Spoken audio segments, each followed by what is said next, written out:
5 வருஷம் இவர் விஜய் அவர்கள் ஆட்சியை நடத்துவாரா? அவருடைய காலகட்டம் எப்படி இருக்கு ஜாதக கட்டம்? ஏன் இந்த பயம் உங்களுக்கு இருக்கா? இருக்கா அப்படின்னு எல்லாருக்கும் ஒரு சந்தேகம் இருக்கு. சரி, ஜோதிட ரீதியா வந்து ஆமா கிளியர் பண்ணிக்கலாம் அப்படின்னு. சரி, என்னன்னா நமக்கு கிடைக்கப்பட்டிருக்கின்ற ஜாதகம் தெளிவாக சொல்ல, நமக்கு கிடைக்கப்பட்டிருக்கின்ற ஜாதகம் இவர் கடக ராசி பூச நட்சத்திரம். அப்போது இந்த மே மாதம் 28ஆம் தேதி வாக்கிய பஞ்சாங்கத்தின்படி குரு பகவான் ஜென்ம ராசிக்குள் சஞ்சரிக்க போகிறார். ஜென்ம ராசிக்குள் சஞ்சரித்து அவர் பார்க்கின்ற இடங்கள் 5, 7, 9. பொதுவாக என்னுடைய பார்வையில் பார்த்தீங்கன்னா, என்னுடைய கணிப்பில் நான் தீர்மானித்து வைத்திருப்பதுன்னா,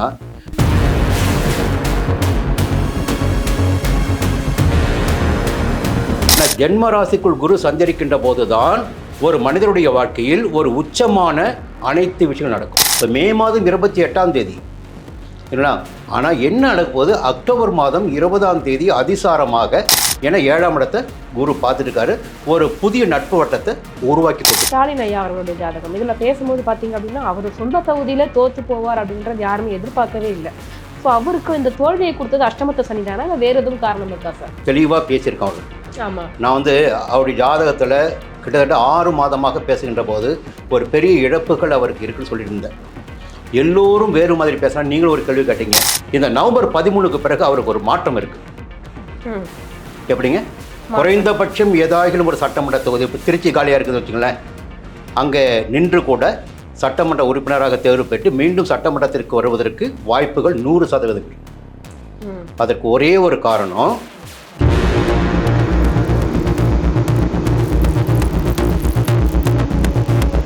எடப்பாடி பழனிசாமி அவர்களுடைய கட்சி அதிமுக பார்த்தீங்க அப்படின்னா துண்டு துண்டாக உடைக்கக்கூடிய ஒரு சூழ்நிலையில வந்து இருக்கு அப்படின்னு கூட சொல்லலாம். உண்மையிலேயே அதிமுகவுடைய எதிர்காலம் எப்படி இருக்கு, எடப்பாடி பழனிசாமி ஐயா அவர்களுடைய எதிர்காலம் எப்படி இருக்கு, அவருக்கு ஏதாவது முதல்வர் பதவி அடைவதற்கான வாய்ப்புகள் இருக்குமா சார் இனி வரும் காலங்களில்? இவருடைய ராசிக்கு 6ஆம் இடத்தில் ராகு சஞ்சரித்து கொண்டிருக்கிறார். இந்த நவம்பர் 13 வரையில் 6ஆம் இடத்தில் தான் ராகு இருப்பார். அப்போ இந்த என்னதான் இவரை எதிர்த்து ஒரு அரசியல் நடத்தினாலும், இன்னொரு விஷயம் நம்ம பேசியிருக்கோம், நம்ம 2 பேரும் பேசியிருக்கோம். 7ஆம் இடத்துல சனி சஞ்சாரம் பண்ணிட்டு இருக்காரு. இப்போ இவர் எவரை பெரிதாக நம்பிக்கொண்டு இருந்தாரோ, எவர் இவருடன் அதிகபட்சமாக சலுகையோடு இருந்தார்களோ, இணக்கமாக இருந்தார்களோ, அவர்களே இவருடைய முதுகில் குத்துவார்கள் என்பதை பேசியிருக்கோம். எடப்பாடியையும் ஸ்டாலினையும் ஜாதகத்தை பற்றி பேசுகின்ற போது, ஸ்டாலின் ஜாதகத்தை விட ஒரு படி நூலிழையில் எடப்பாடியார் இருக்கிறான் பேசியிருக்கோம். நான் எதையுமே மறக்க மாட்டேன். அப்போ ஏன் அப்படி பேசணும்னா, அந்த பேச்சுக்கு ஒரு அர்த்தம் இப்போ உங்களுக்கு தெரியும்.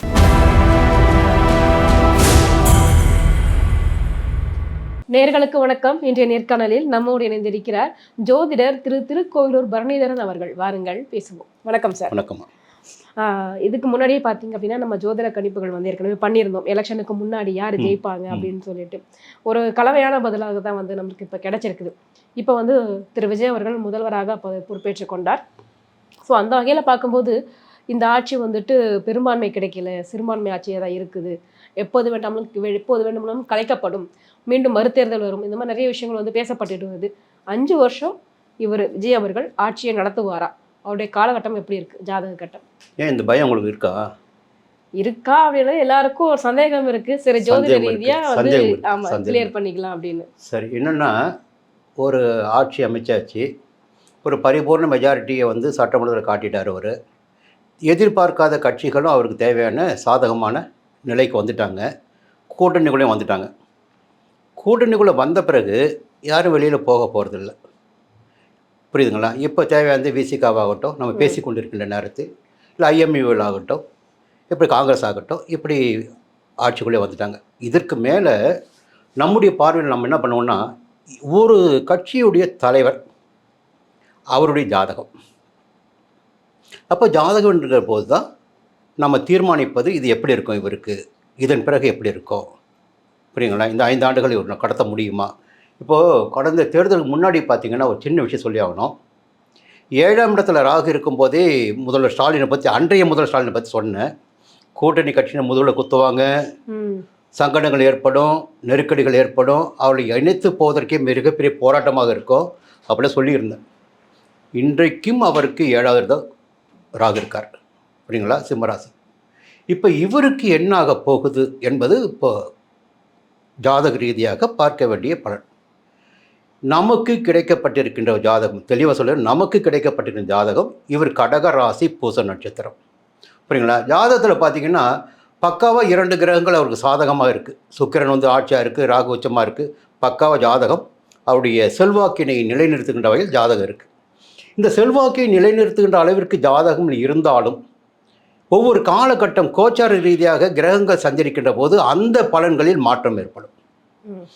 அப்போது இந்த மே மாதம் 28ஆம் தேதி வாக்கிய பஞ்சாங்கத்தின்படி குரு பகவான் ஜென்ம ராசிக்குள் சஞ்சரிக்க போகிறார். ஜென்ம ராசிக்குள் சஞ்சரித்து அவர் பார்க்கின்ற இடங்கள் 5, 7, 9. பொதுவாக என்னுடைய பார்வையில் பார்த்தீங்கன்னா, என்னுடைய கணிப்பில் நான் தீர்மானித்து வைத்திருப்பதுன்னா, ஜென்ம ராசிக்குள் குரு சஞ்சரிப்பது என்பது மட்டும்தான் யோகமான காலம். எல்லாரும் ஜென்மகுரு வனத்திலே சொல்லுவாங்க இல்லையா? ஆனால் ஜென்ம ராசிக்குள் குரு சஞ்சரிக்கின்ற போது தான் ஒரு மனிதனுடைய வாழ்க்கையில் ஒரு உச்சமான அனைத்து விஷயங்கள் நடக்கும். இப்போ மே மாதம் 28ஆம் தேதி சரிங்களா? ஆனால் என்ன நடக்கும் போது அக்டோபர் மாதம் 20ஆம் தேதி அதிசாரமாக குரு பயிற்சி ஆகிறார். இப்போ ஜென்ம குரு என்ன பண்ணுவார்? 5ஆம் இடத்தை பார்ப்பார். மிக முக்கியமானது, குருவுடைய அமர்ந்த இடத்தை விட 5ஆம் இடத்தை பார்ப்பார். பூர்வ புண்ணிய பலன்கள் கிடைத்திடக்கூடிய நிலையினை கடகராசினருக்கு, உதாரணமாக முதல்வர் விஜய் அவர்களுக்கு ஏற்படுத்தி கொடுப்பார். 7ஆம் இடம் நட்பு வட்டத்தை பலமாக்குவார். இப்போவே நட்பு வட்டம் பலமாயிட்டு இருக்கு. இப்போ ஆட்சி உடஞ்சின்னு பேசியிருக்கீங்க இல்லையா? இன்றைக்கி மே மாதம் 28ஆம் தேதி தான் குரு பயிற்சின்னா அது முன்னதாக பலன் கொடுத்துடக்கூடியவர். இன்றைக்கி அந்த பயமே இல்லாமல் ஆட்சி கலைஞ்சிடும், ஆட்சி உடஞ்சிடும், நம்பிக்கை வாக்கெடுப்படுத்தால் நம்முடைய ஆட்சி தப்பாது என்ற பயமெல்லாம் இனி அவருக்கு இருக்காது.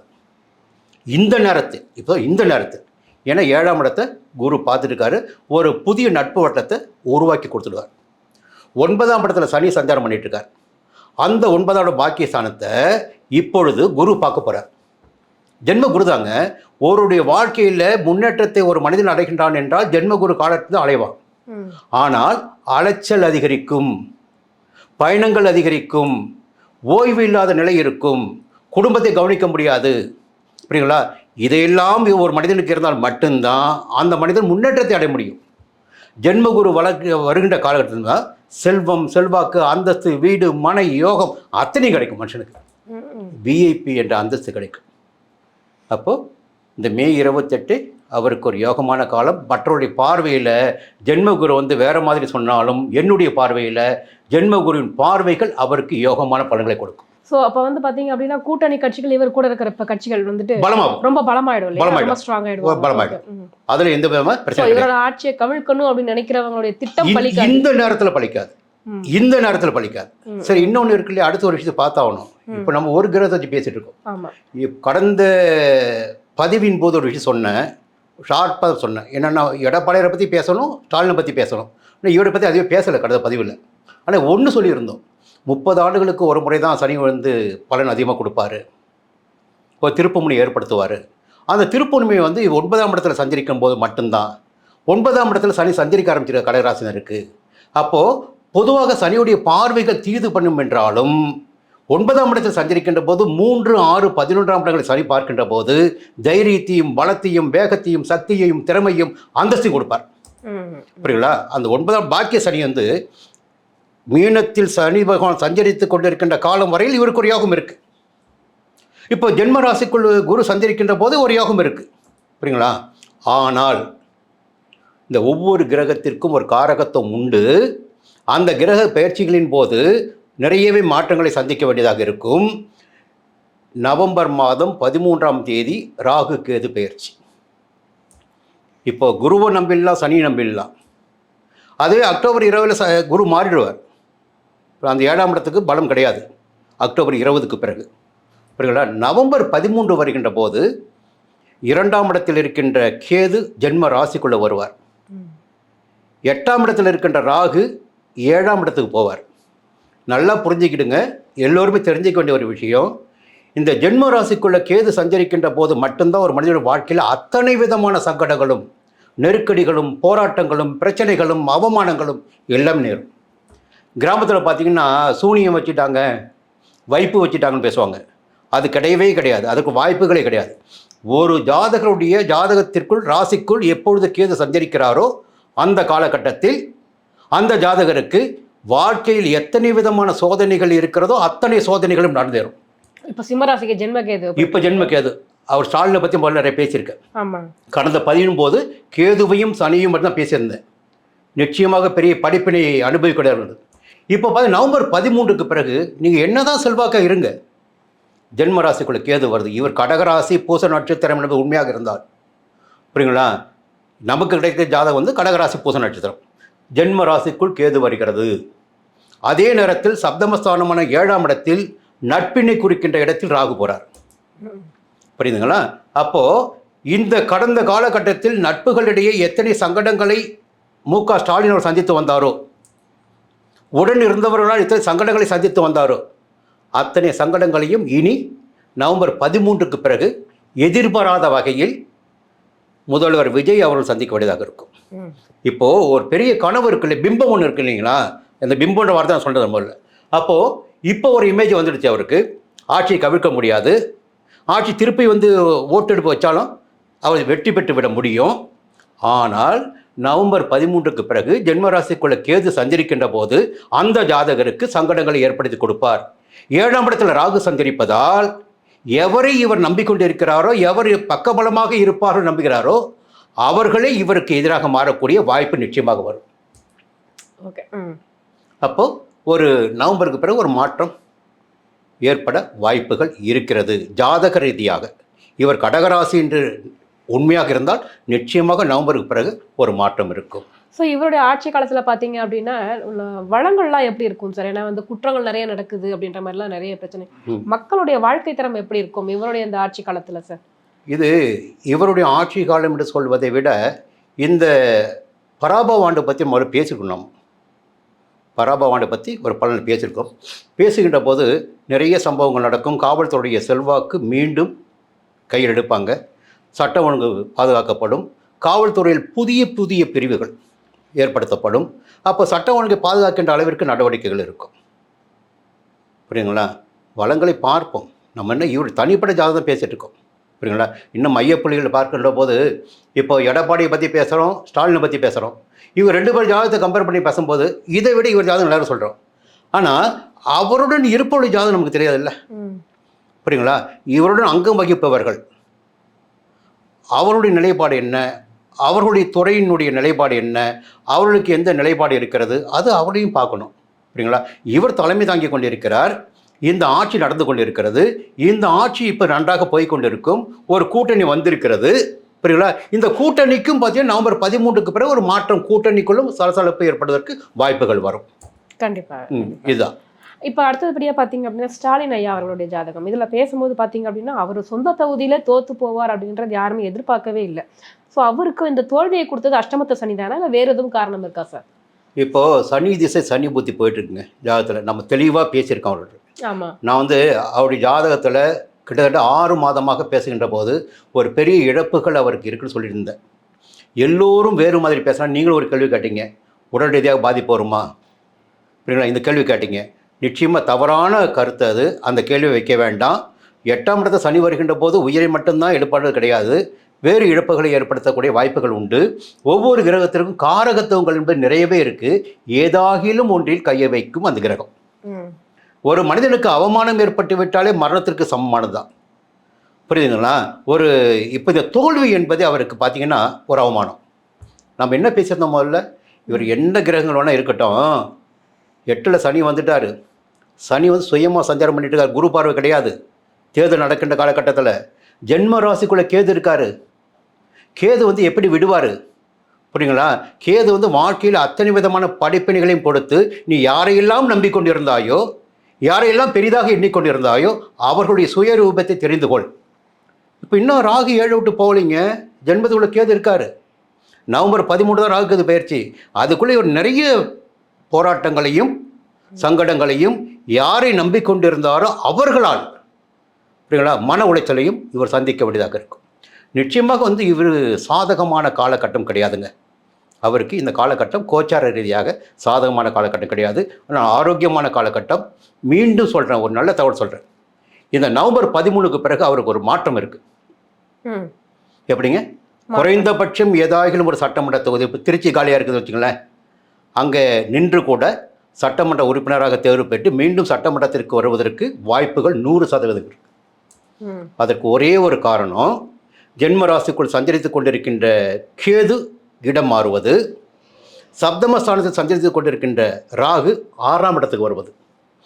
6ஆம் இடத்துக்கு ராகு வருகின்ற போது எதிர்ப்பு, நோய், வம்பு, வழக்கு எல்லாவற்றையும் வெற்றி கொள்ளக்கூடிய நிலை ஒரு ஜாதகருக்கு வரும். சிம்ம ராசினருக்கு நவம்பர் 13க்கு பிறகு ஒரு மாற்றம் நிச்சயமாக நடக்கும். இப்போவே என்ன நடக்க போகுதுன்னா, இந்த 8ஆம் இடத்து சனி இருக்கார் பாருங்கள், அந்த சனிக்கு குரு பார்வை கிடைக்க போகுது. எப்போ? இந்த மே மாதம் 28ஆம் தேதி குரு பயிற்சியின் காரணமாக 12ஆம் இடத்திற்கு குரு வந்தாலும் அப்படி 9ஆம் பார்வை 8ஆம் இடத்துக்கு கிடைக்க போகுது. அப்போ சனியினால், அஷ்டம சனியினால் ஏற்பட்ட பாதிப்புகள், அவமானங்கள், சங்கடங்கள், பிரச்சனைகள், போராட்டங்கள் எல்லாம் முடிவிற்கு வரும். புரியுங்களா? 6ஆம் இடத்தையும் குரு பார்ப்பார், 4ஆம் இடத்தையும் குரு பார்ப்பார். எதிரிகளை வீழ்த்துகின்ற சக்தி இந்த மே 28க்கு பிறகு ஸ்டாலின் அவருக்கு வரும். கண்டிப்பாக. அதே மாதிரி எடப்பாடி பழனிசாமி அவர்களுடைய கட்சி அதிமுக பார்த்தீங்க அப்படின்னா துண்டு துண்டாக உடைக்கக்கூடிய ஒரு சூழ்நிலையில வந்து இருக்கு அப்படின்னு கூட சொல்லலாம்.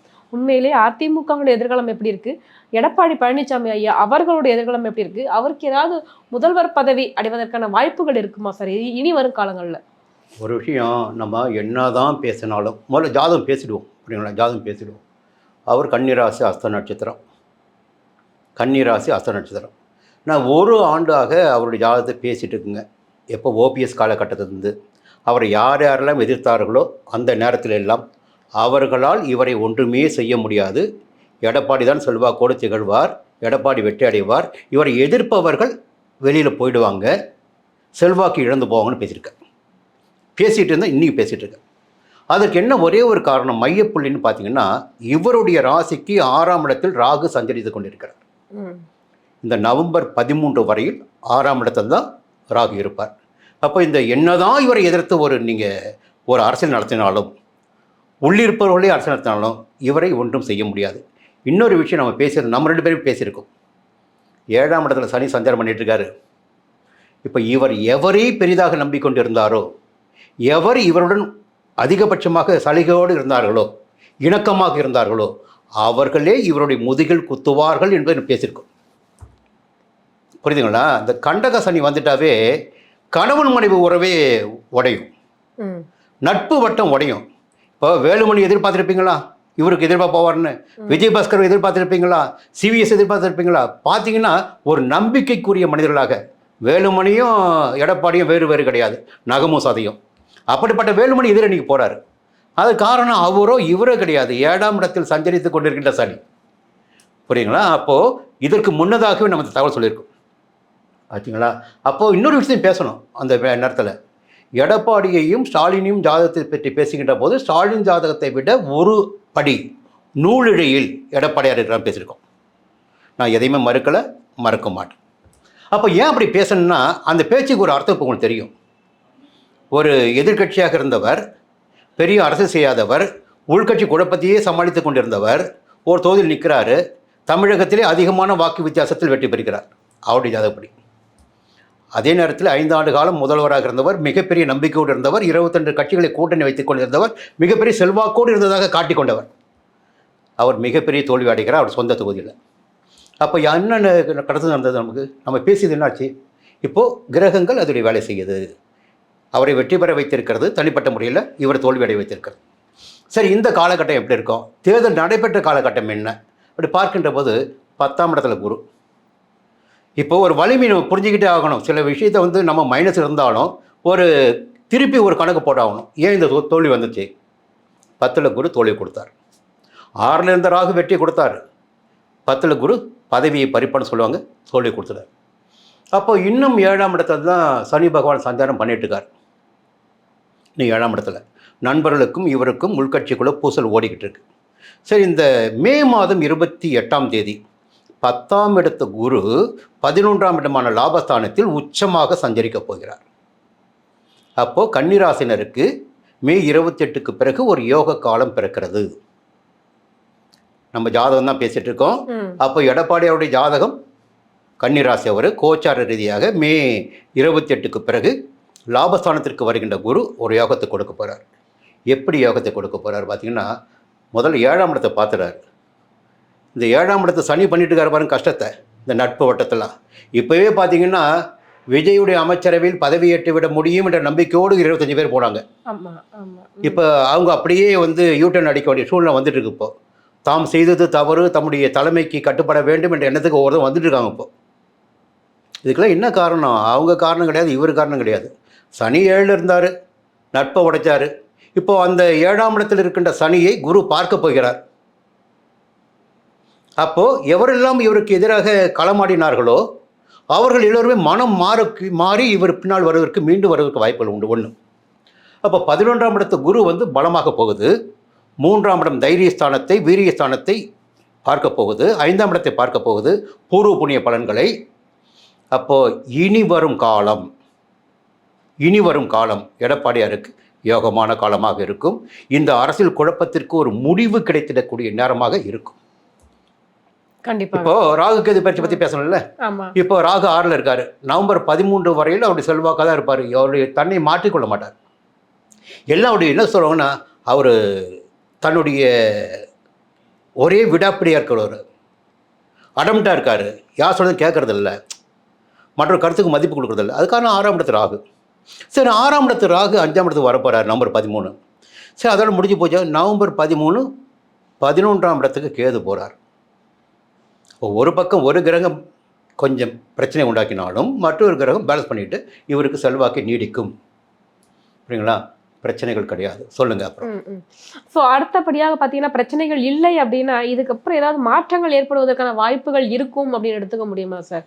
இவருக்கான ஒரு தலைமை பொறுப்புகள் இனி வரும் காலங்களில் இருக்குமா இவருக்கு? யாருக்கு? இவருக்கா? பெரும்பாலும் இவர் விட்டு கட்சி போகாதுங்க. கட்சி போகாது. கட்சி போகாது. என்னன்னா கட்சியுடைய நிலைமையும் பார்த்தீங்கன்னா கொஞ்சம் ஸ்ட்ரகிள் தான் இருக்காங்க. இனிமேல் ஒவ்வொருத்தரும் பார்த்தீங்கன்னா மீண்டும் தாங்கள் என்ன தவறு செய்தோம், எந்த இடத்துல தவறு செஞ்சுருக்கோம், ஒரு சுய பரிசோதனை பண்ணிக்குவாங்க. சரிங்களா? இப்போ முதல்ல வந்து நீயா நானா மட்டும்தான் இருந்துச்சு, திமுக அதிமுகவா. இப்போ இன்னொருத்தர் வந்துட்டார். இதற்கு ஏற்றார் போல் களமாட வேண்டும். இப்போ ஒரே ஒரு விஷயந்தாங்க. இப்போ எதை வைத்து வந்து அண்ணாமலை மக்கள் ஏற்றுக்கிட்டாங்க? அந்த நேரத்தில் அண்ணாமலை ஏற்றுக்கொள்ளப்பட்டார். பாஜக என்பது தமிழ்நாட்டில் கிடையாது. அண்ணாமலை என்ற ஒரு நபர் வந்த பிறகு பாஜக வந்து பெரிய வளர்ச்சி அடைஞ்சது. எப்படின்னா, இந்த திமுக அரசை எதிர்த்து களமாடிவர் அவர் மட்டும்தான். அப்போ ஆளுங்கட்சிக்கு எதிரான குரல் எவர் கொடுக்கிறாரோ, பலமாக பேசுகிறாரோ அவர் பின்னால் மக்கள் வருவாங்க. எப்பொழுதுமே ஆளுங்கட்சி மீது ஒரு அதிருப்தி வந்துக்கிட்டே இருக்கும். நீங்கள் என்ன கேட்டீங்க உடனே சட்ட ஒழுங்கு பிரச்சனை சரியாகலை, எது நடக்கும்னு.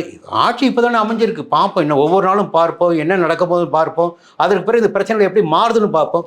இதை வலிமையாக கையாளக்கூடியவர்கள் ஒரு ஆளுங்கட்சி இருக்குங்க. அவள் செய்கின்ற தவறுகளை எதிர்த்து வலிமையாக திமுக நிற்கப் போகிறதா அதிமுக நிற்கப் போகிறதா என்பதை பார்த்து தான் எதிர்காலம் யாருக்கு என்பதை தீர்மானிக்க முடியும். இன்னொரு பக்கம் பார்த்தீங்கன்னா, எந்த ஒரு அதிமுக தொண்டனும் திமுகவை ஏற்றுக்கொள்ள மாட்டான்.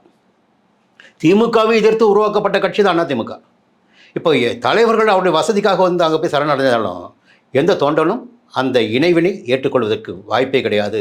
ஏன் இவங்க போனாங்க? திமுக கிடையாது, அது புரட்சி தலைவரும் புரட்சி தலைவியும் எதிர்த்த திமுக கிடையாது, இது விஜயுடைய கட்சி, இதற்கு ஆதரவு தெரிவிக்கலாம். அப்படி தான் இந்த ஒரு குழு போச்சு. அதனால் அதிகாரத்தில் இருக்க வேண்டும் என்ற எண்ணத்தோடு போனாங்க. அது அவங்களுடைய அணுகுமுறை தப்பாக இருக்கு. அது இவருடைய நேரம். இப்போ தலைமை தாங்கி கொண்டிருக்கின்ற இவருடைய நேரம் எதிரணிகளை நன்றாக இருந்தவர்களையும் ஒன்றாக இருந்தவர்களையும் பிரித்து விளையாடி கொண்டிருக்கிறது. இந்த விளையாட்டும் விரைவில் முடிவிற்கு வரும். கண்டிப்பாக சார். ஸோ வந்து ஜாதக ரீதியாக வந்து பார்த்தீங்க அப்படின்னா எங்களுக்கு ஒரு தெளிவான விளக்கங்கள் கிடைச்சிருக்கு அப்படின்னு சொல்லலாம். ஸோ யாருக்கு என்ன மாதிரி நடக்க போகுது, யார் அடுத்த வாழ்க்கையில் என்ன நடக்க போகுது அப்படின்னு. உண்மையிலுமே இந்த ஒரு வருங்காலங்களில் பார்ப்போம், நவம்பர் வரைக்கும் பொறுத்திருந்து பார்ப்போம் என்ன நடக்குது அப்படின்னு சொல்லிட்டு மீண்டும் உங்களை வந்து இதே மாதிரி நாங்கள் சந்திப்போம். கண்டிப்பாக எடுப்போம். நான் அழுத்தமாக சொல்லுவேன், என்னுடைய கருத்துக்கள் அழுத்தமாக இருக்கும், இது தெளிவாக சொல்ல முடியும். என்னுடைய கருத்துக்களை நீ வந்து எதிர்வினையாற்ற வேண்டும் என்றால் நான் தயாராக இருக்கேன். கண்டிப்பாக சார். சந்திப்போம். எங்கள் கேள்விகளுக்கு ரொம்ப சிறப்பான பதில் சொன்னீங்க. நன்றி நன்றி நன்றி நன்றி.